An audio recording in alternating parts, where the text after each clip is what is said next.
এই সরকারের শুরু থেকে রাজনৈতিক দল এবং সরকার আমি বলবো পদে পদে ভুল করেছে।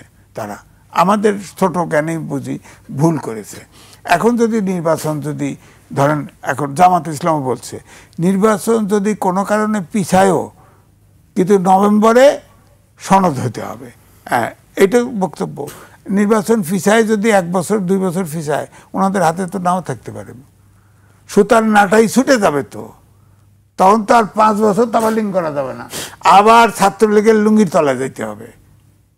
এটা হিসেব করে না, এগুলো হিসেব করতে হয়। কিন্তু না, এখন ক্ষমতায় যাইতে হবে, এটা হলো প্রধান আদর্শ যেটা রাজনীতি করছে। আমিও তাই একমত যে ক্ষমতায় যাইতে হবে, সুতরাং ন্যায় অন্যায়ের ব্যাপার নেই। কিন্তু আজকে যদি আমার বক্তব্য হলো জুলাই সনদ আইনি ভিত্তি দিতে আলটিমেটলি সংসদ লাগবে, তাহলে আপনারা একমত হতে পারলেন না কেন? এতদিন প্র্যাকটিস করে আপনারা একমত হতে পারলেন? আপনারা তো অভ্যুত্থান করেছেন, সবাই তো অভ্যুত্থানের শক্তি। আপনারা একমত হতে পারলেন না কেন? একমত না হয়ে আমাদের জনগণকে হানা ভোট দিয়ে, ঘাড়ে ধরে হানা ভোট দিয়ে আমাদের উপর দিয়ে গুলি চালাই দিবেন, ঘাড়ে বন্দুক রেখে চালাইবেন কেন? আপনারা তো একমত হতে পারেন না।